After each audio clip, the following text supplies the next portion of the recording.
I can, yes. Check 1 2, check 1 2. Here we go. All right. Well, this is Joe Devine from the Tech Collective. I wanted to welcome everybody on the virtual call today. Thanks for joining us again. Our Cyber Tuesday has been flourishing. We've had several really good presentations. Actually got kicked off. I think our first one was by Kyle several weeks ago. And that was Kyle's second time with us. He had been with us back last fall as well. And after the last virtual presentation he did for us a few weeks ago, we had really good comments and positive feedback from many people, including our CIO forum. We had several folks from the CIO forum that joined in for, I believe that was at the 5 pillars of NIST. Yes. I think it was right. Yeah. That was great. Very well received. And I'm expecting today we'll also have a very high quality event that you'll all be able to take something away from, and hopefully each of you can contribute to it as well. It's meant to be interactive. In the early stages of the presentation, if you'd let Kyle go through his slides, and if you have any questions, you can write them in the comment section, which would be great. And Criosa and I will be kind of looking through those with Jana, and we'll feed those over to Kyle.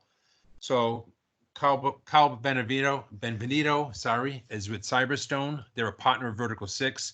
They've been working together for a while, and Vertical 6, of course, is a huge sponsor and member of the Tech Collective, and they continue to help us provide content to you like you're going to see today, and we really appreciate that partnership, sponsorship from Vertical 6.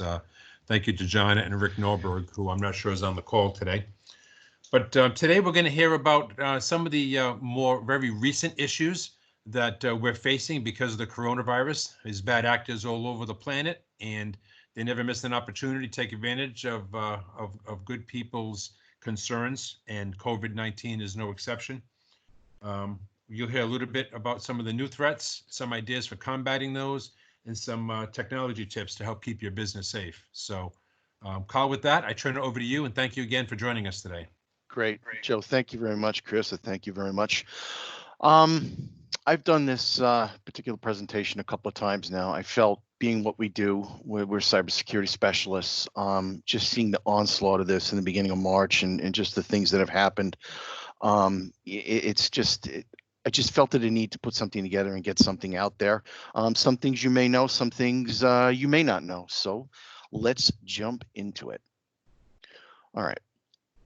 In the midst of the global coronavirus COVID-19 pandemic, hackers are not letting a disaster go to waste and now have automated their coronavirus-related scams to industrial levels. Cyber criminals are now creating and putting out thousands of coronavirus-related websites on a daily basis. Most of these sites are being used to host phishing attacks, distribute malware-laced files, or for financial fraud, for tricking users into paying for fake COVID-19 cures, supplements, PPEs, vaccines. Intelligence firm RiskIQ saw more than 13,500 suspicious domains on Sunday, March 15th.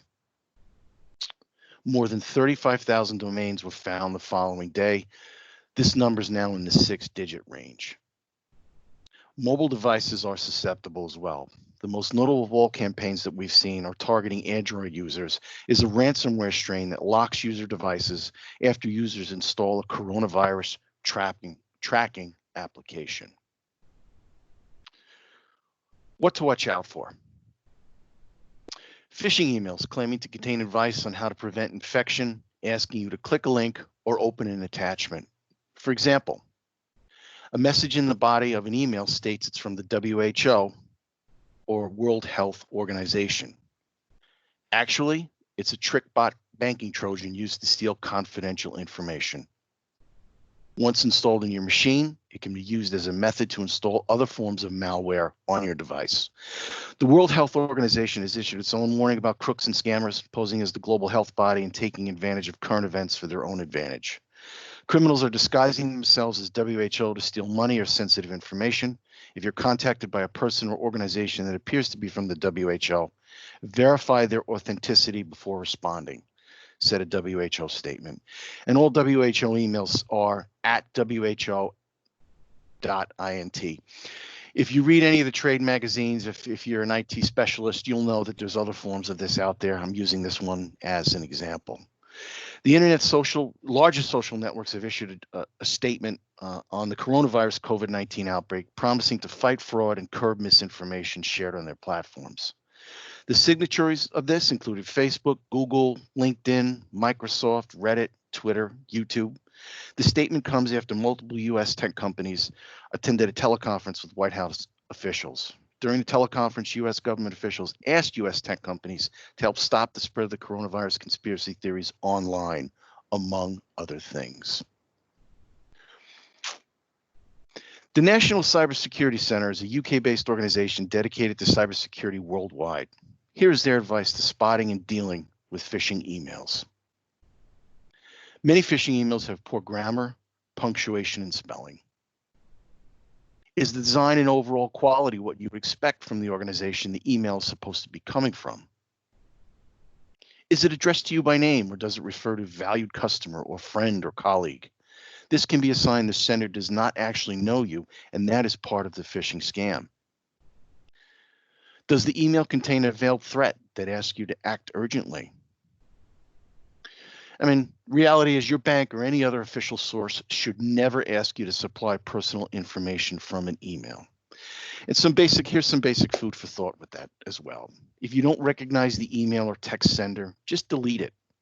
Never click or link or open an attachment in an email if you're unsure of it. If you receive an email that has content you wish to review further, go to that company's or organization's website independently and find out for yourself. And if you clicked on a link or an attachment in an email that looks suspicious, call your IT help desk immediately. Teleworker tips. Hey, if you're like me right now, you're either working from home or getting ready to work from home, here are some tips and technology to keep you safe. VPN. What is a VPN? VPN stands for Virtual Private Network. The purpose of a VPN is to provide you a secure network back to your office applications over the public internet. A VPN creates a private connection or tunnel over the open internet. The idea is that everything you send is encapsulated in private communications channel and encrypted, so even if your packets are intercepted, they can't be deciphered. Your managed service provider can help set this up for you. The global COVID-19 outbreak has led to a surge in VPN usage, according to Atlas VPN. The company published data from their 50,000 weekly users, and during the weeks from March 2nd and March 9th through 15th, it shows a steep rise in VPN usage in countries dealing with significant outbreaks. And I know this slide is a little bit old, but it's still very relevant today in our time frame as I present this to you in the first week of May. Atlas VPN attributes the growth to more people staying at home due to lockdowns, quarantines, and social distancing. Most countries dealing with significant outbreaks, schools and malls remain closed while employees are being encouraged to work from home. This has resulted in more people spending their time online. Most companies also only allow employees to work via VPN connection to ensure the safety of their files and to avoid hacking.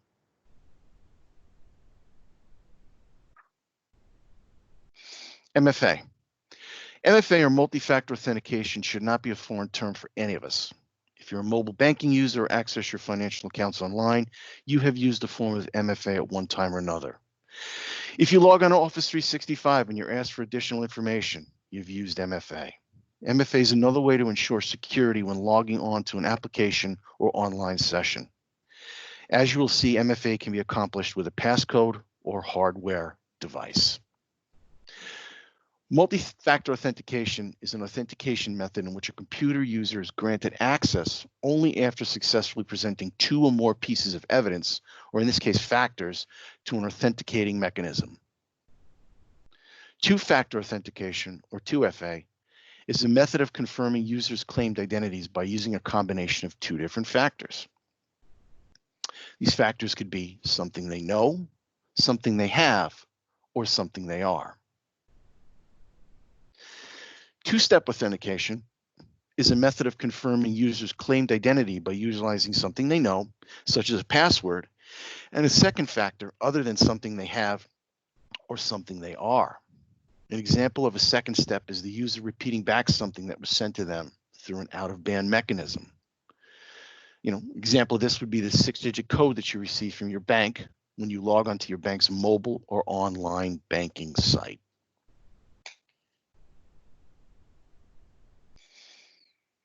Two-factor authentication may also be accomplished via hardware token or device. The credentials are stored on a USB device that is plugged into your laptop or desktop PC. Duo, YubiKey, FortiToken are some of the examples of hardware tokens on the market today. And if you notice the example that I'm giving now, this is something that could be left on your keychain as well, or put in your briefcase. Your managed service provider can guide you on the best form of MFA you should implement. Home computer use. Using your home PC for teleworking provides a whole new set of challenges when it comes to security. Make sure your device is on a current antivirus platform. Make sure your device has a current operating system and is up to date from a software revision perspective. And when not in use by the person teleworking from home, make sure the user's session is logged off, preventing anyone else in the home from accessing that business application. NIST. If you were on our last Tech Collective presentation, we talked about the 5 pillars of NIST. If you weren't, NIST is the National Institute of Standards and Technology. It's been around since 1901. And this particular publication, SP 846 Rev 2, Guide to Enterprise Telework, Remote Access, and Bring Your Own Device Security, BYOD Security.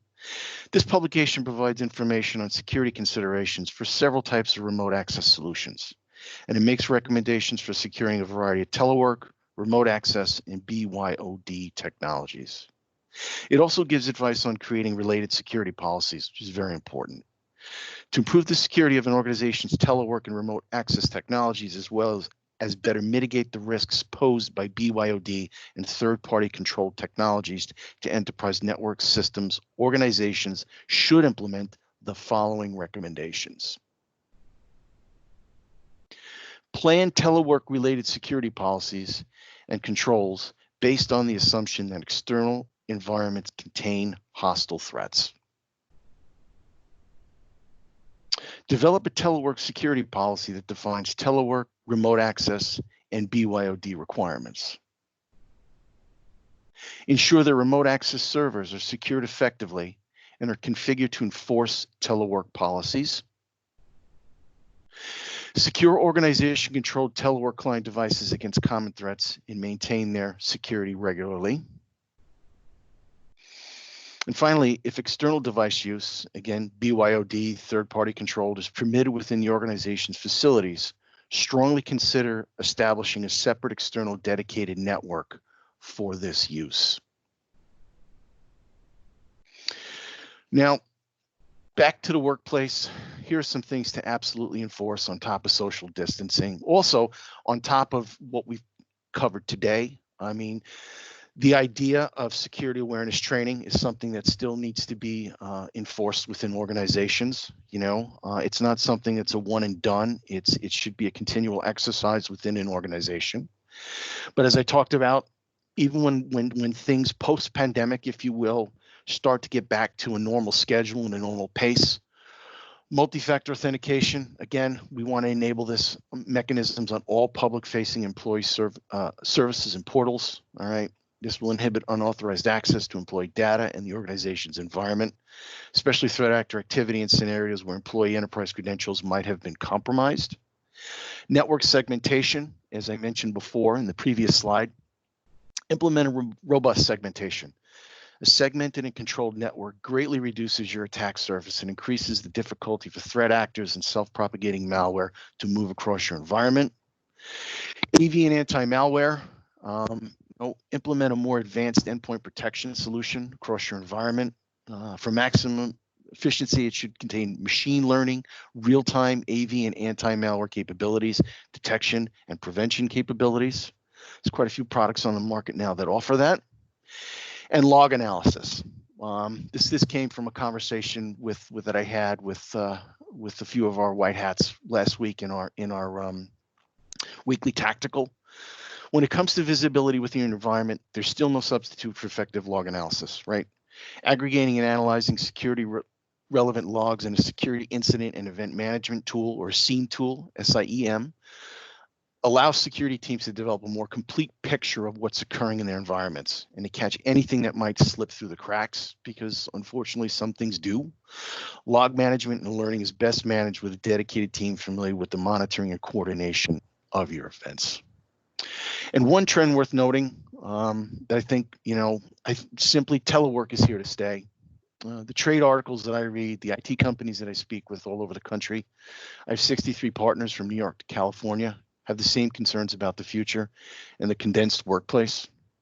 With that said, the items discussed today are very much in play in post-pandemic United States. That is all I got from a presentation perspective. Obviously, if you'd like more information on how to stay cyber safe during this pandemic, please reach out to Jana at Vertical 6, 401-825-4412, or Jana at vertical6.com. Joe, if there's any questions, any conversation we'd like to have around what I just presented,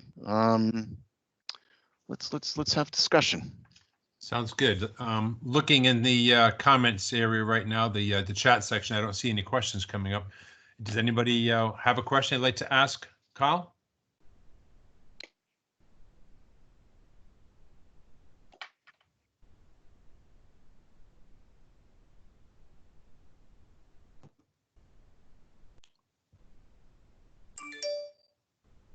No.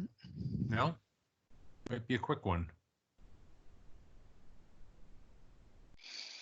Yeah, I think from the discussions that I've been having, again, like as I mentioned, as I close with my partners across the state, I think that I think telework, telemedicine, especially here, because I'm talking to you from Albany, New York, teleeducation, I think these are things now are just going to be more prevalent in our environments, right? So it's just to be more hyper aware now and just be more cautious as an IT administrator within your organization. I think that's just going to have to be more of a vigilant move. And I think security awareness training as well for folks is going to be something that's going to be more important than ever now during this time period.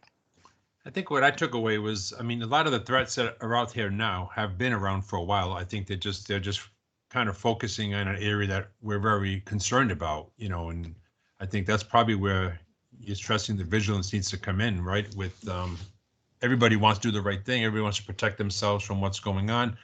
Everything, there's a lot of newness and, things that we're uncertain about.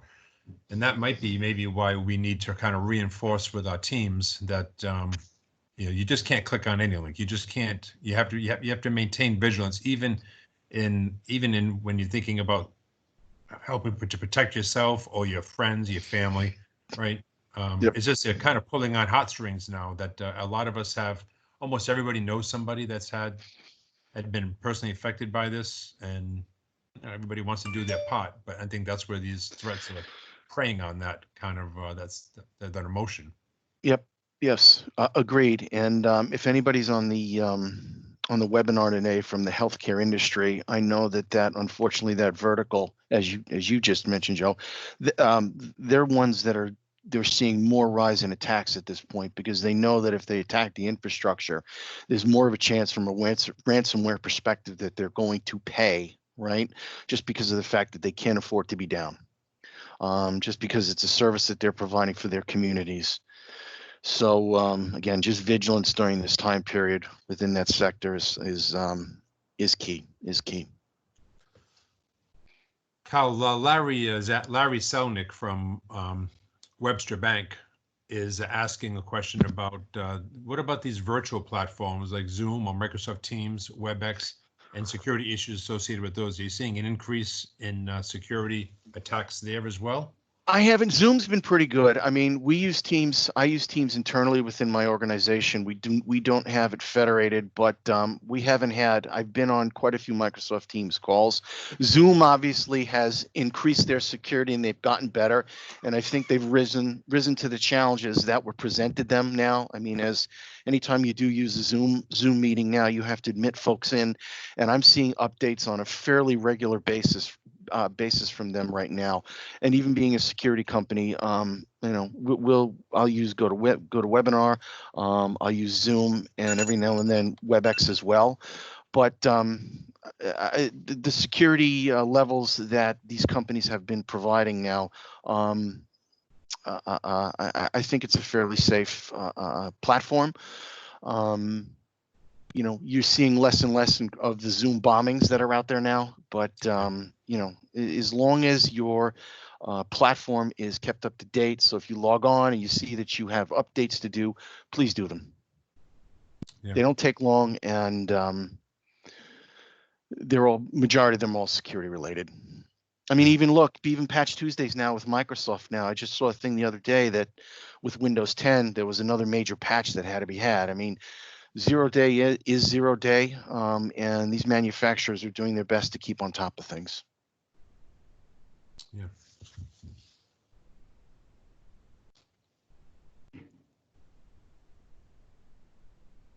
Any other questions before we let Kyle go? Last chance. All right, well, appreciate your taking the time today, Kyle, to present to us. Thank you so much. You're welcome. We do have Cyber Tuesdays, an event we're going to be continuing. We have some exciting things happening coming up. We also have our open source security tool training, which I believe is next week. I think it's next Monday evening or late afternoon. Chris, is that right? Yes, it is next Monday. It starts at 6:30. And that's a free training. We've been presenting, I say we, Tech Collector has been hosting, but really it's the Rhode Island area community that has been kind of polled, and they've been presenting themselves basically on these open source security tool trainings. They've been very well received. We used to have them in person. We typically get about 30 people, in the room to hear somebody talk about one of these open source security tools. We had to skip March because we're pivoting to virtual, and that one happened to be something that was very hands-on, along with some physical equipment. I think it was a laptop attack, but we had to pass on that one. But last month in April, we had a virtual session on phishing, I believe. It was on phishing last month, and we had over 100 people attend from all over. We had some folks from other countries that participated, so it's really a cool opportunity to talk to security professionals from all over. And do you know what this month's tool is by chance? I hate to put you on the spot. No. Is it on the invite? On the Evite? Okay. Well, you want to check out our website under events. Next Monday, we have the open source security tool training, and we are negotiating with a couple of national presenters that will be presenting in late May, and definitely June 9th is a date you're going to want to put in your calendar. And we will have more information about that up on our website, hopefully by the end of the week. Those two will be very, very cool for us to have. But every Tuesday you can find some cyber knowledge here, and we appreciate you guys coming. Anything else you want to mention, Criosa? No, I think I wanted to thank everybody for being here. I put in the chat box, if you would like to contribute to our program by hosting a session, just let us know. Send me an email. We would love to collaborate and learn from all of you as well. So thank you very much. That's actually a great point. I should have mentioned. I forgot.